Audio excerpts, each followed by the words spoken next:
Ah, the Mazda Miata. That legendary roadster with a rear-wheel drive chassis and something very special.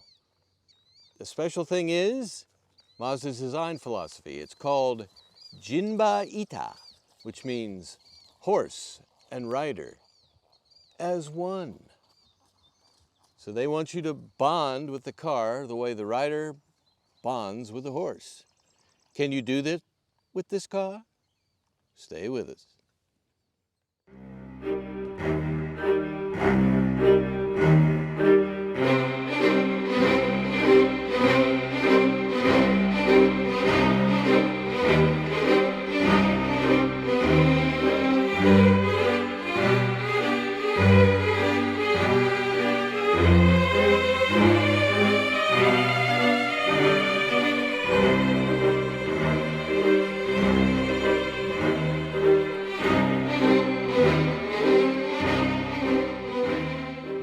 Miata, I just met a girl named Miata. Huh, or a car. Check this out, everybody. This is the 2023 Mazda Miata, also known as the MX-5.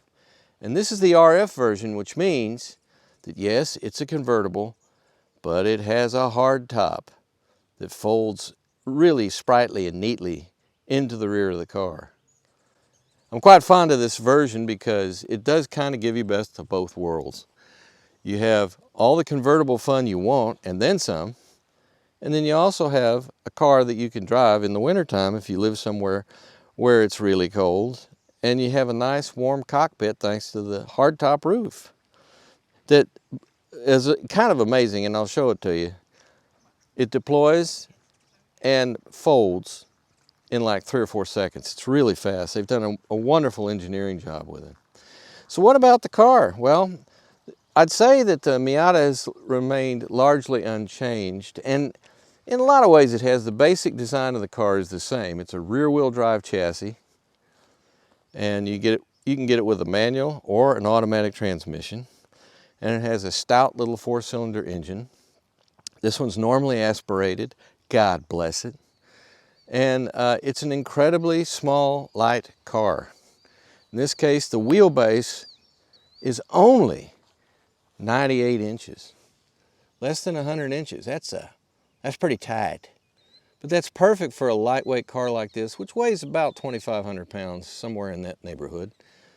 And it's absolutely, over the years, been refined and refined and refined. And then horse and rider as one stuff, well, they've really taken that seriously, and they're trying to make it as telepathic a handling car as they can. And it is beautiful that way. Its only real competition, as far as I'm concerned, is the Toyota 86 and its Subaru equivalent, and the BMW Z4 or Z5 or Z9 or whatever it is. But there's not a whole lot of convertibles out there like this that are designed from the ground up to be a convertible, to be a roadster. And it leaves you with what? The joy of driving experience. This is not a car you buy as basic transportation. This is a car you buy if you love to drive. And you love the sun. And you love to drive in the sun. These are all things that this car does extremely well. And not only that, the refinement that's taken place has also involved the styling. This is a beautiful little car. It looks like a little Ferrari. And they've, over time, Mazda's been kind of brilliant in that they've changed what they needed to change, but kept a lot of it the same to make sure that the reason the car's been so popular all over the world is because the attributes it has can be enhanced, but you don't want to lose those attributes. And as we look at this little guy, you have to realize something. This is the kind of car that's largely disappearing because all you people out there, you want your crew cab pickup trucks and all kinds of stuff like that. But this is a real driver's car. And this is one of these cars that it's kind of like a motorcycle in that it is a joy of driving, where the journey is as important as the destination sort of thing. And man, it's also got something really good going for it. is it's a good, reliable, and actually fairly simple car in this very complex day and age. Let us examine the engine compartment, shall we? One of the first things you notice when you open up the bonnet on this car and take a look at the engine is, well, the first thing I noticed is, man, is this thing clean. This thing just came down to me from heaven, I think, right after the gods of automotive prowess built the thing. It's got very few miles on it, so it's beautifully clean, unlike most of the cars I get that I don't bother to detail for you. So here's a beautiful engine. But the other thing you say is, gee, it's a Sky Active. To which I would correct you and say, well, actually, it's a Sky Active G, you see. That's what we're driving here. And this is 2 liters and puts out, let's have a look at the statistics, 181 horsepower at 7,000 RPM and 151 foot-pounds of torque at 4,000 RPM. So it's a completely normally aspirated engine, no turbocharging, very simple, very straightforward. And as you can see, here we have our composite air intake runners right there that come from your air box, which is right here, I think. Where's the thing that runs to the thing that runs to the other deal? Oh, here we go. I'm sorry. Strike that, reverse it. Here we have the air box. Yep, right up front. And then here is where our air intake goes directly into our direct injection system. Now over here on the exhaust side of things, and by the way, it is 4 cylinders. Say 1, 2, 3, 4. How much simpler can you get? No ridiculous engine cover to cover everything up. You have instead a terrible camera shadow and a very easy to access engine. Now if you look down here at your exhaust, we have a lot of protection there, and you might almost think for a second there is a turbocharger under there, but there isn't. That is literally to keep you from burning yourself, should you decide to examine the engine compartment when the engine is still hot. That's what that is for. But it's a nice compact design, and another thing that's really interesting about a 4-cylinder like this being a rear-wheel drive car, instead of having the engine put here like so in a transverse fashion, it is longitudinal.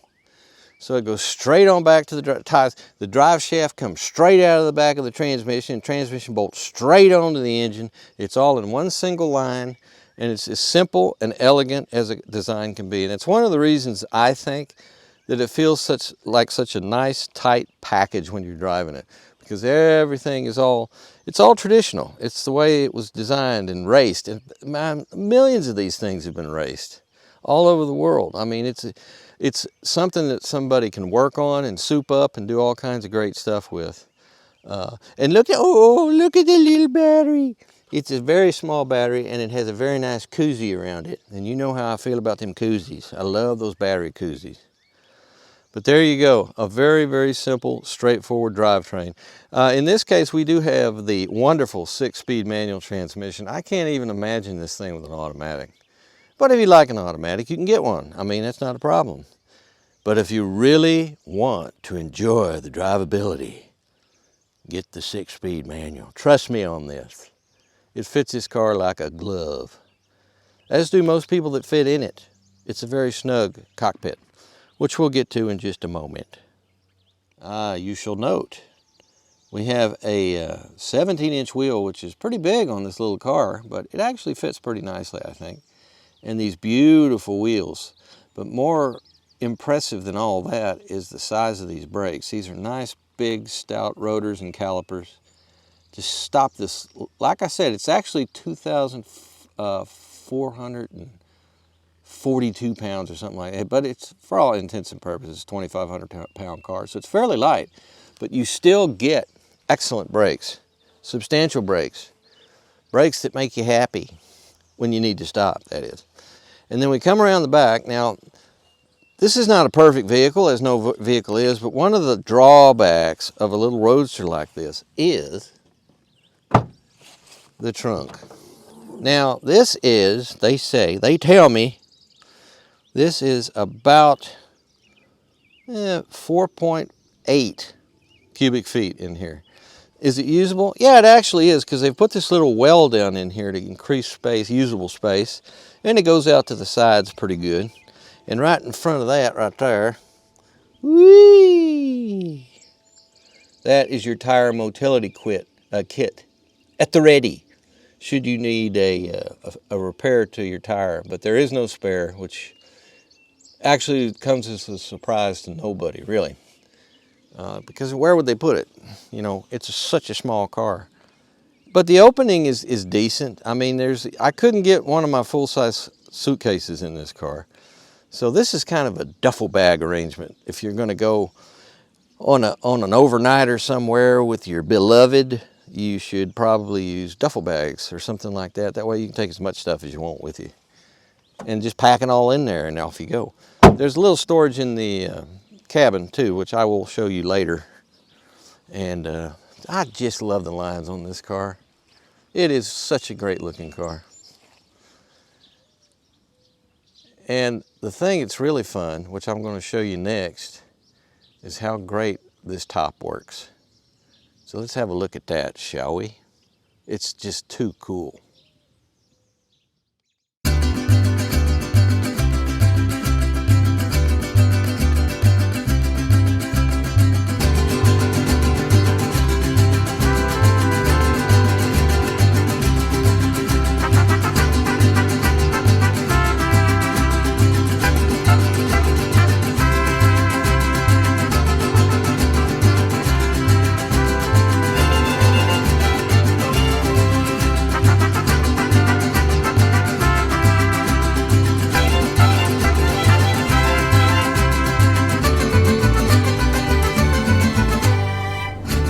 Yes, some cars have your basic driver's area.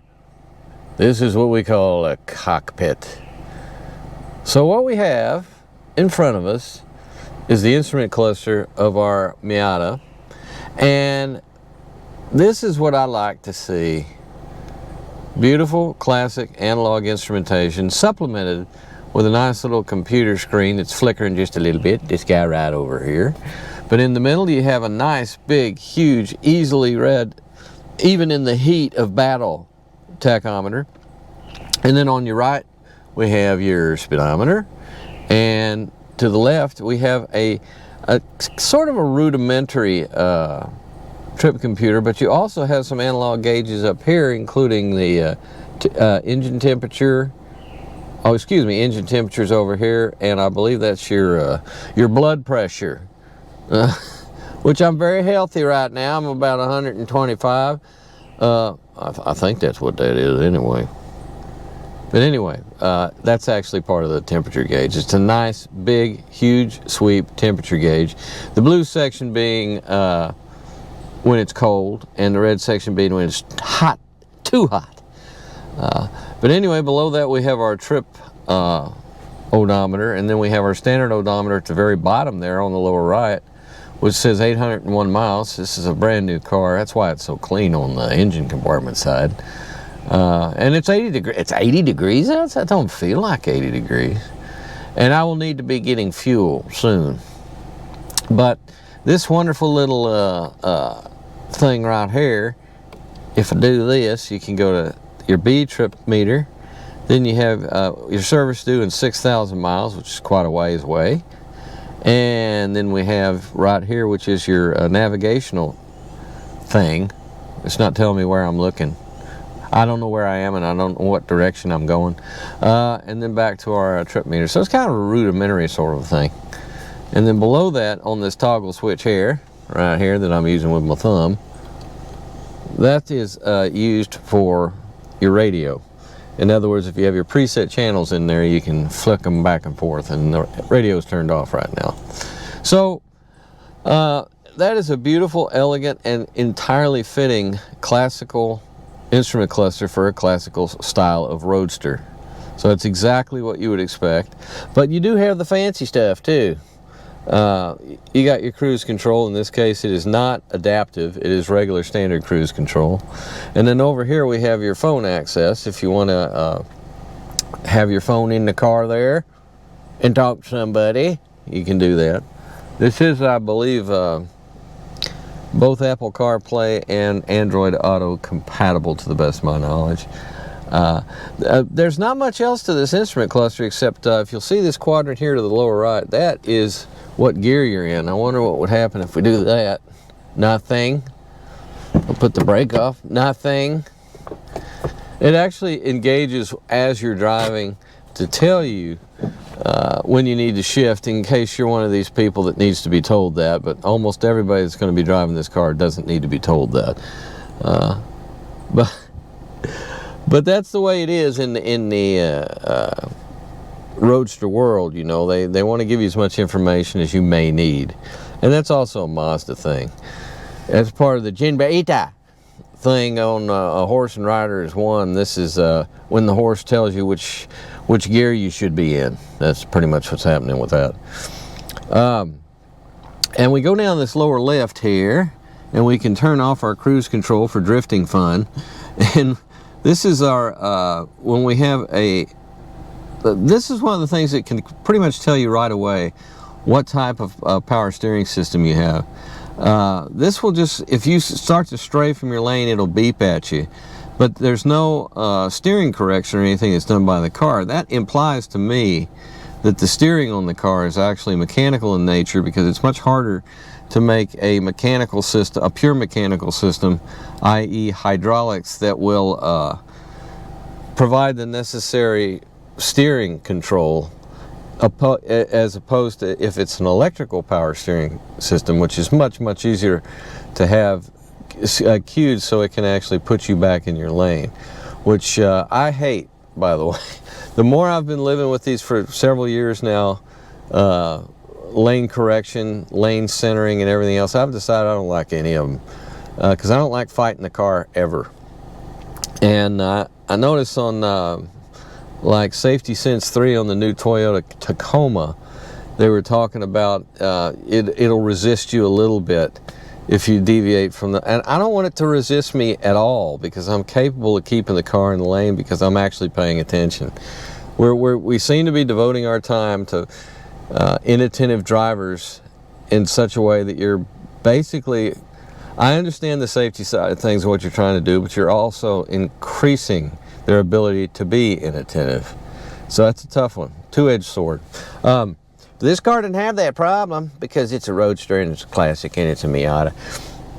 Now there's our screen, our center screen, and we can navigate around with it a little bit here. And the way it works is you have what they call like a command control knob right here, very similar to the iDrive, which originally showed up on BMWs, and everybody has a version of that now. Well, not everybody, but way too many people have a version of it. I don't know. Yeah, it's better than having to look at it and reach up. You can do more with, well, you still have to look at the screen when you're adjusting it. I'm big on trying to decrease the amount of distraction. And this is the kind of car to talk about this, because this car is a driver's car. It's completely designed to be more interactive with the driver on a purely visceral mechanical level. Hence my ringing endorsement of the 6-speed manual transmission, because you become more engaged with driving the car when you have a manual transmission. And so we're becoming more and more dependent on our center touchscreen. There's our navigation system, which I've just activated. And one thing I've noticed about Mazdas in general, there's two things. First of all, I think the screen size in this car is perfectly good for it's a very compact car, very tight, so that it's a good size. But the graphics on all the Mazdas, I'm just not in love with, and I really wish they'd upgrade them dramatically. They're not bad. I mean, for example, I've done a lot of navigation with this system using just the car system, and by the way, it works really well. It actually got me around a really nasty traffic jam yesterday. Got me off the interstate, on some back roads, and back on the interstate right when the traffic jam was basically concluded. It was brilliant, actually. It worked very, very well. But I'm not enamored with how the display works. You've got a situation where They're so, I don't know why they haven't changed it, to be honest with you. And here's your various selections down here for your audio system, by the way, such as your favorites. And I'd have to do this. There we go. And here's various favorites down here, all kinds of stations on here. Again, you use your command controller to do all this. And I wish Mazda would sort of update this. It's kind of like, I'll give you a good example. On the new Toyotas, I don't like their new system. I like their old system better. And on the Mazdas, I really wish they'd upgrade their graphics. And because they're sticking with what they've had for many, many years now. It's right up there with the fact that Mazdas that have heads-up displays, it's the default position for the it's on. You have to turn it off every single time you drive the car, which just does bad things for me.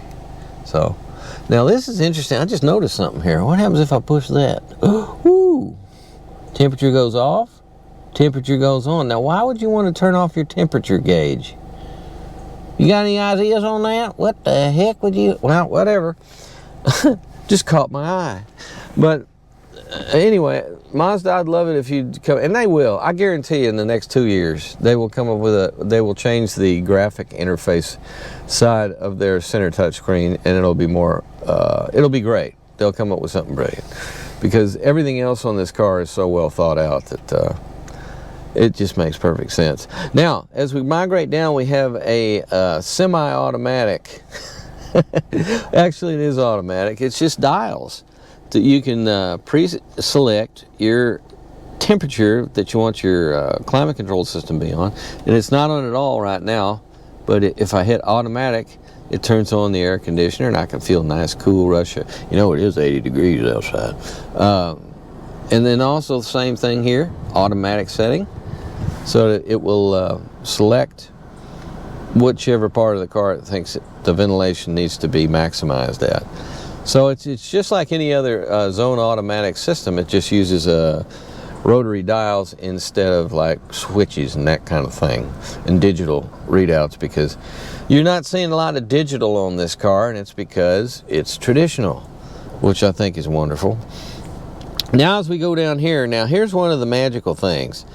On the right side there, you will see here's your heated seats, 3 settings for both seats, and then you have what looks like a cassette player. It's not, it's just a little I feel like something should be there other than just that passenger airbag off indicator, but whatever. But to the left here we have the magic button, and the magic button puts the top up and down in a very short amount of time.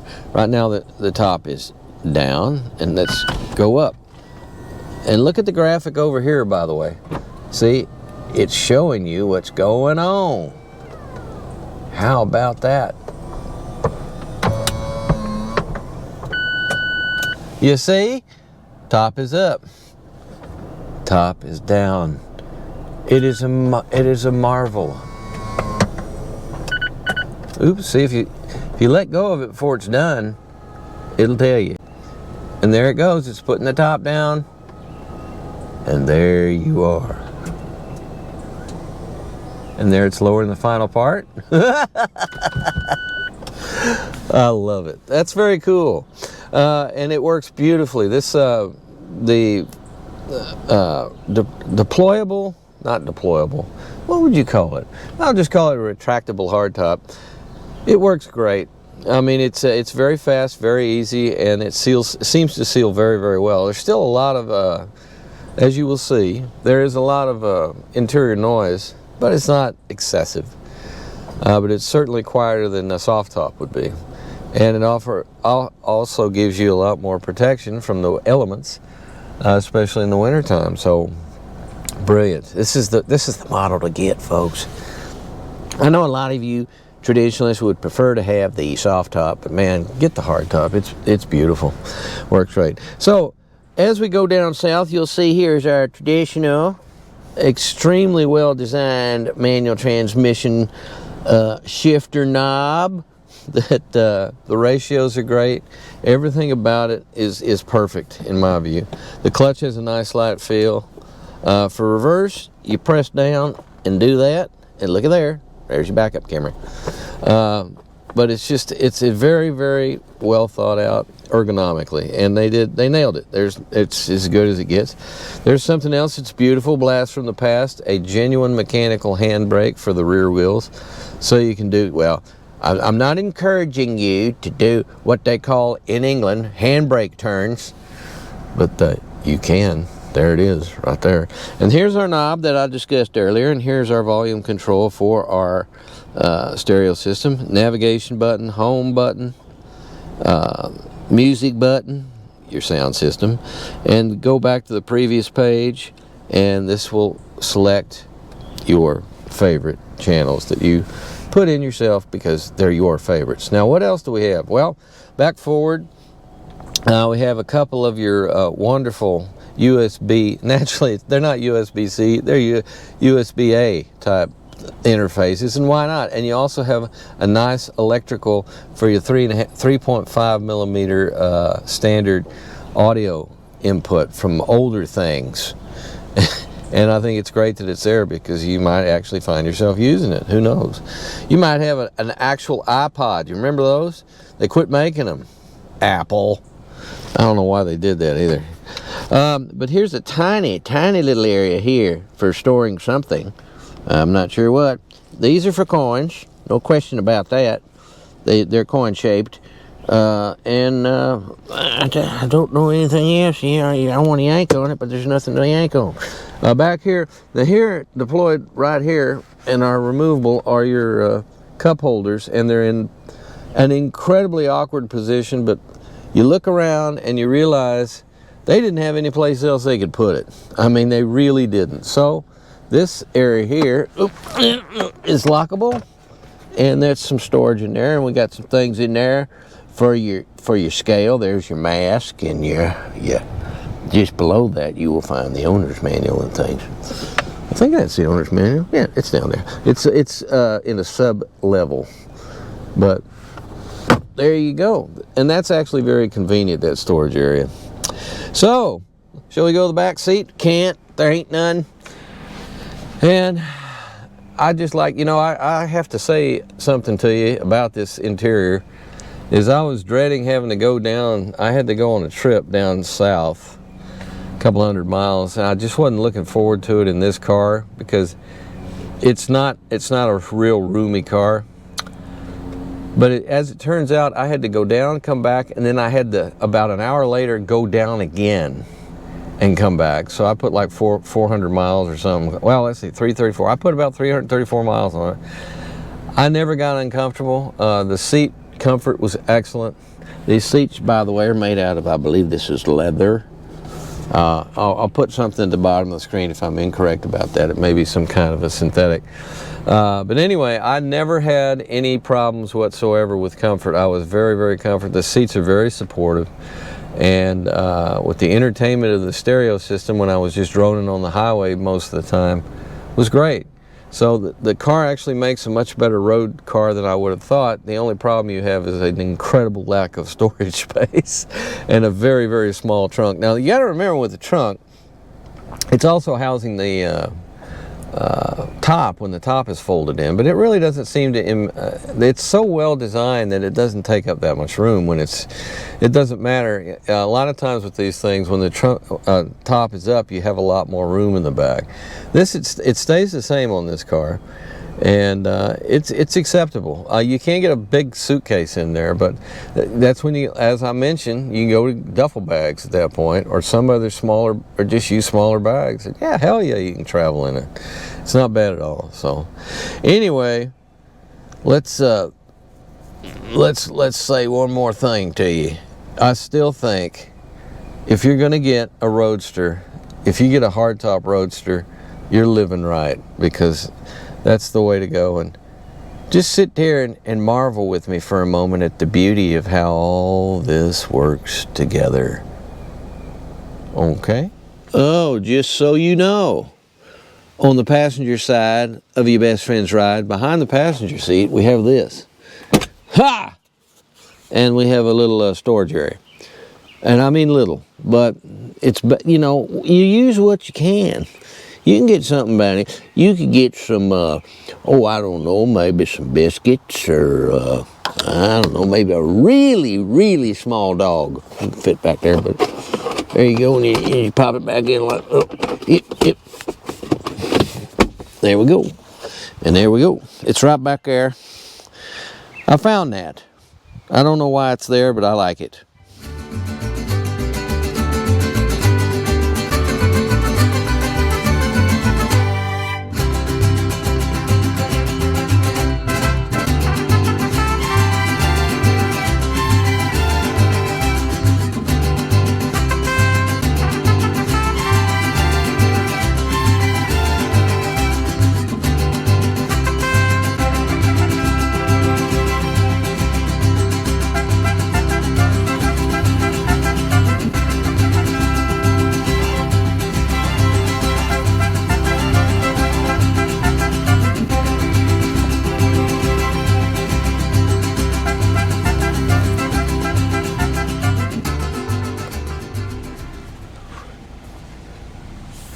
You better run in the jungle.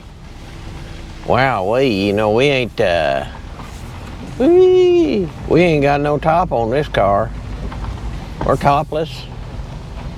We have stowed. Well, we have stowed. I pushed a button. The car stowed it itself. Our very nice hardtop. Oh dear, there's something on the back of the car.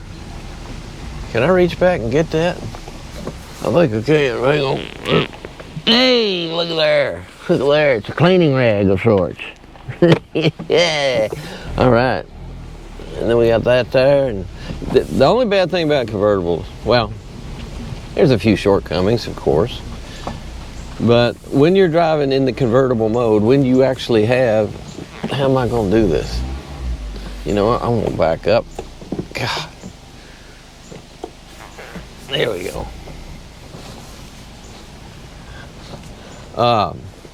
Something you gotta look out for is, there we go.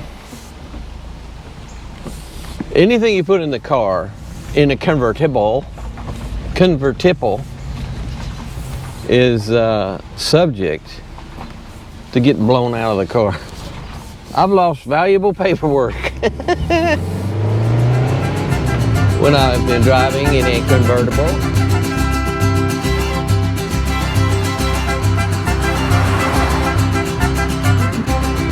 There's something just flew out of the car. I don't know what it is. I think it's a leaf.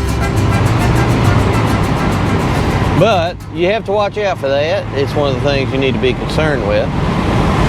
Now there's a fair amount of noise here. I don't know if you can hear me. I have a high quality Muffy on my microphone,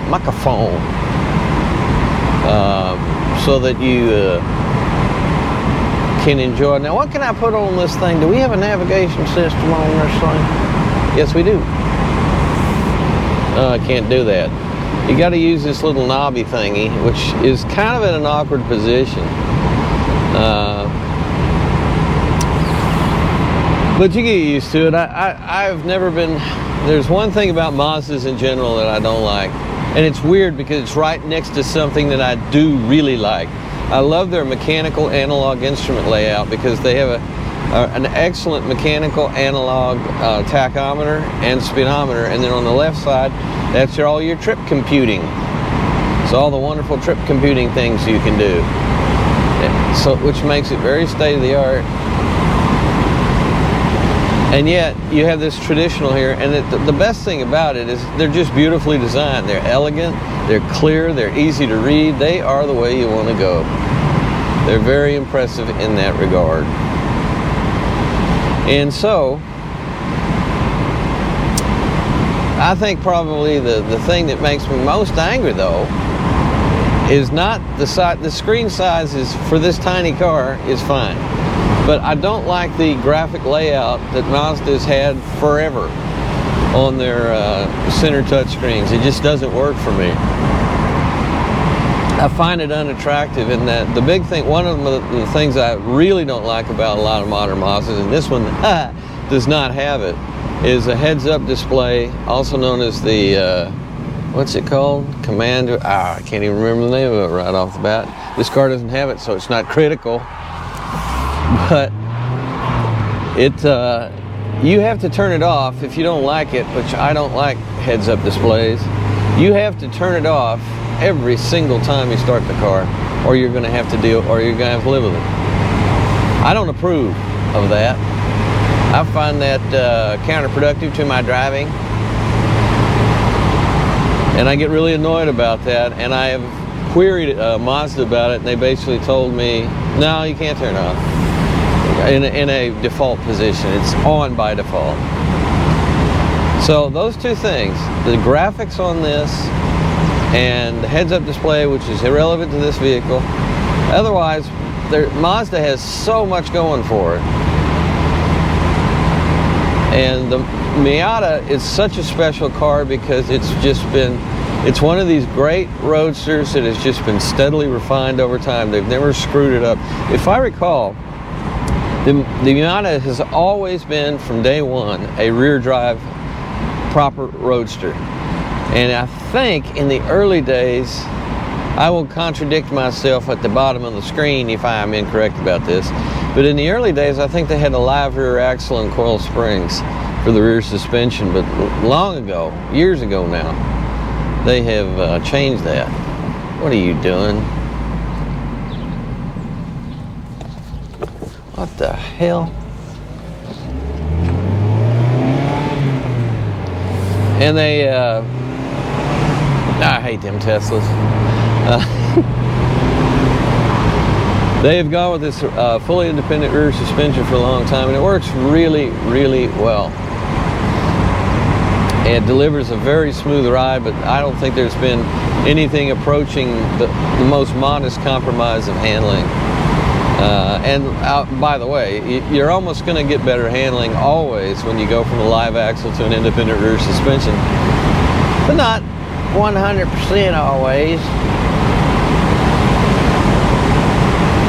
We'll do some driving about with the top up too, of course. I mean, it just would not be proper.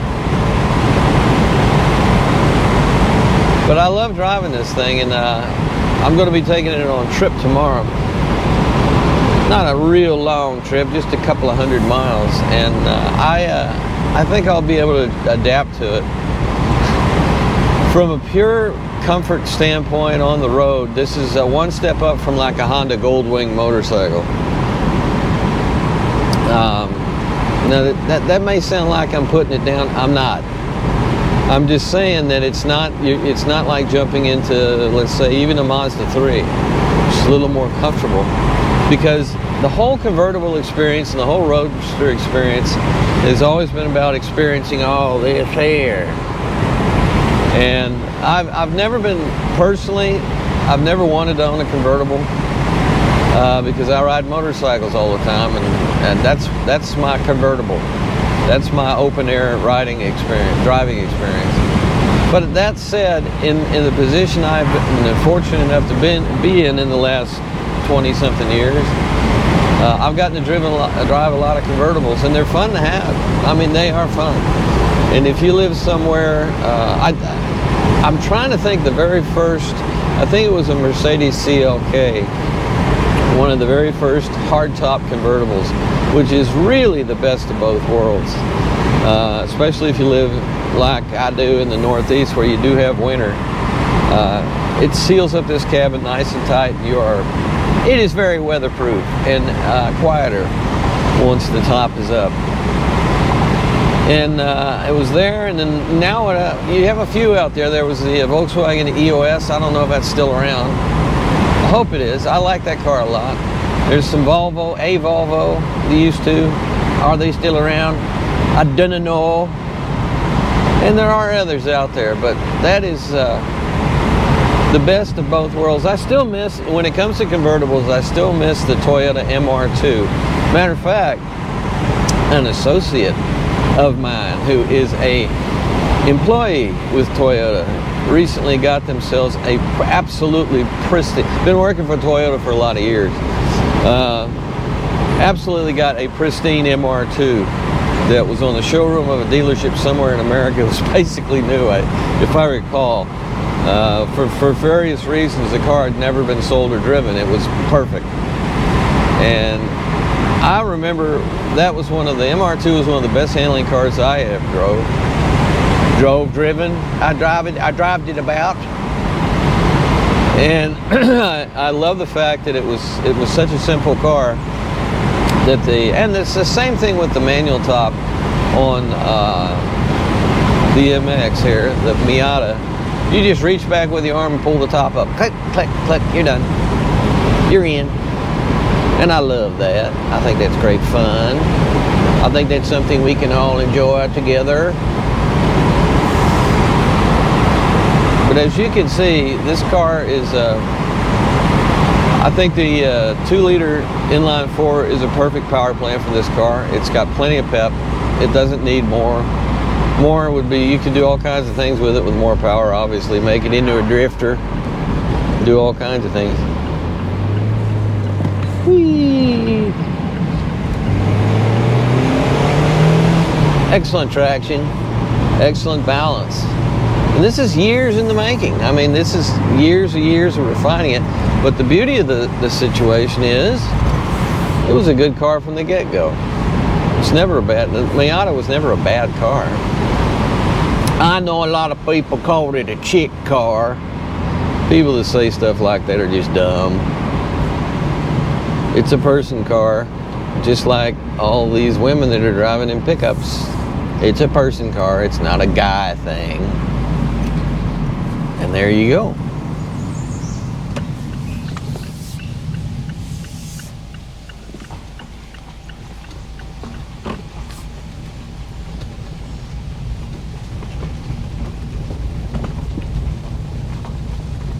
Goodney.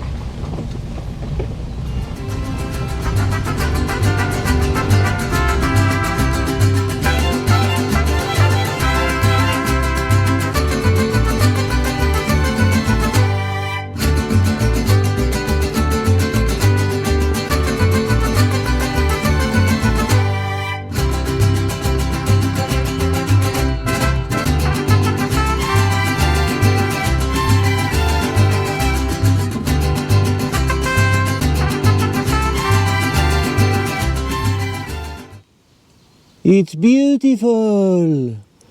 And continuing with my obsession of rear suspensions, the Miata has always had rear-wheel drive, as I said before. It's a true roadster.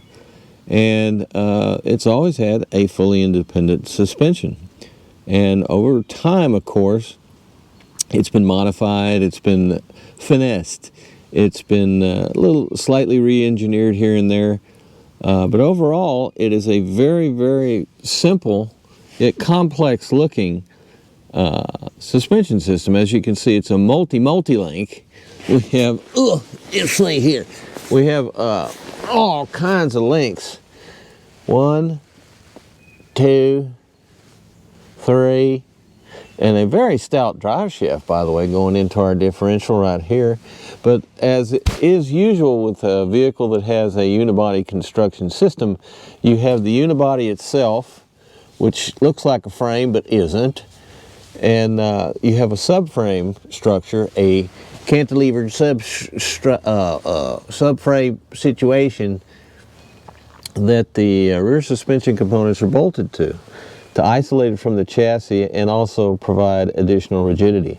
Now on this particular Grand Touring model, you can see these beautiful bright yellow or yeller Bilstein shocks, or Bilstein if you're in that part of the country. And how many? 1, 2, 3, 4, 5, at least 5 links, and you have this wee little anti-sway bar. I mean, that's cute. Look at that. Look at that there. I mean, that's just a little thing, but apparently it's exactly what it needs to have. And handling is just razor sharp and precise. The ride is a little on the stiff side and can get almost harsh if you get on a really nasty stretch of road. But the car always stays in control and feels rock solid all the time. And as you can see, and this is a beautiful situation, seeing as how this car is so new, this particular model here that we're testing, it is beautifully finished. It looks like it can handle a fair amount of winter salt. And there's all kinds of protective little panels there that look like they're made out of aluminum. I'm not sure. This right here is obviously a composite, but you have all kinds of little protections there. So it actually has a decent amount of under chassis protection, in that it is still very low to the ground, but it's about as good as it gets on this type of vehicle in terms of having the combination of a little bit of decent ground clearance and some protection, so you can get out of unimproved driveways and things without any real problem. But it's a very, very solid structure, and it looks to be the one thing that you get the impression from being under here and looking at this rear suspension that is very complicated, but yet not. It's very, very well assembled. The workmanship on this car is excellent. I believe it is built in Hiroshima, Japan, is where we built it. And the coilovers there are actually, for such a small, light car, they're very substantial. So this thing is built to be driven hard. I mean, it's years and years of the Miata being on the road and raced and rallied, and people doing all kinds of crazy things with it. Mazda has really put forth the effort of making this thing as bulletproof as they possibly can. So, beautiful little car, beautiful little rear suspension. The front suspension is just a double wishbone standard. Why is it I'm never interested in the front suspension, or hardly ever? Oh, I don't know. I think most front suspensions are very similar to each other, whereas I always seem to find that the rear is much more elaborate, and especially on a car that has a rear drive system. Even though the rear wheels, and this does not have four-wheel steering, of course. Although, gosh, with all these links, you think it might. But maybe it does. Maybe it does, and I just don't realize it. But it has there's another thing here that I think is fascinating. This structure here, if you can see, is it's almost like a stiffener from where the drive shaft, and I can't even see the drive shaft. Is it invisible? Oh, yeah, yes. Well, it's in there somewhere. It's got to be attached to the front of this. But it is, there's a rigidity between the transmission up front and the rear differential right here. So that all this has gone in over, like I say, years and years of development to stiffen the chassis and tighten everything up. It's a performance-oriented vehicle, and yet it's affordable, and you don't have to wring the crap out of it to enjoy it, because it's a Roadster. So there you go. Very, very interesting rear suspension from your friends at Mazda and their Kodo design elements.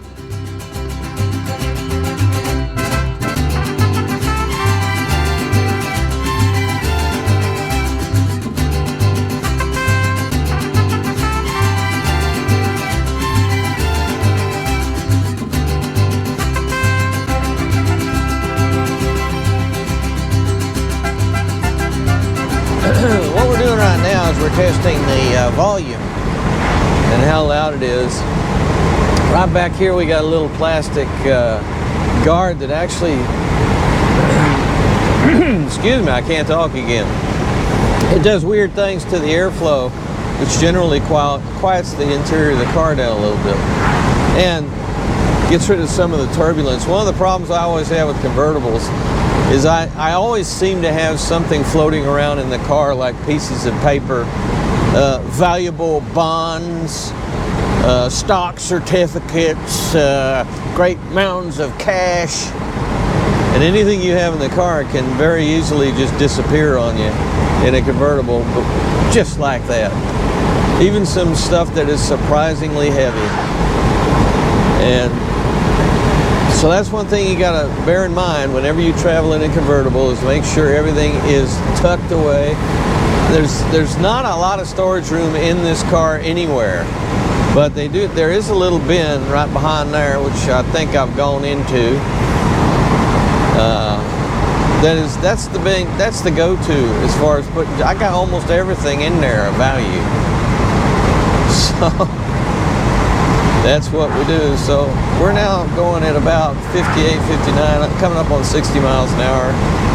And the ride quality is good, but it's really noisy. And the only bad thing about this is if you're going on a long road trip like I'm going right now,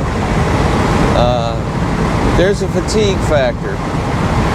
And that you get it just from the amount of volume that you have that you're dealing with. But the car is, at speed, is real stable. For something that is so light and flickable, it tracks beautifully, and it's a great deal of stability in this chassis. And again, it's at what we also often refer to as the mini factor, which is a wheel at every corner. And that's what matters more than anything else, is the basic architecture of the car is such that it enhances stability. Even though it's really lightweight, you still have a lot going for it in terms of that. Now then, in a minute here, I have to decide exactly where I want to do this. I will pull over and put the top up, so we can do a sound test with the top up. And the beauty of this little retractable hardtop is how quickly it goes from up and down to the other state of being. It's very impressive, actually. I admire it. And again, I think I pointed this out earlier, but brakes on this car are excellent. But they don't have to be that big. It helps lower your unsprung weight because the vehicle is so light, you require less in terms of braking.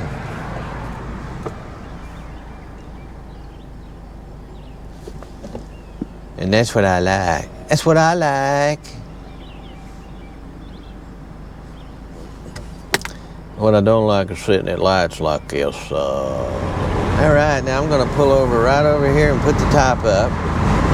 And we're gonna see the différence. Vive la différence. Observe. Now, very easily done. And here comes our friend the roof. Look at how fast all this is. It comes down, locks into place. Now I'll bring the windows up. And there we are. And off we go. Isn't it quieter now? Note the difference? And I'll get us back up to speed. And we will see what our volume level is at.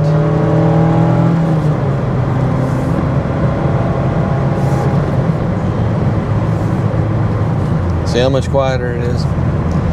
It's still louder than most cars, but the hardtop nature of the RF version of the Miata is such that it does make a big difference. It's cozy, but I like it. And seeing as how I'm going on a long trip right now, semi-long trip, I'm gonna leave this top up.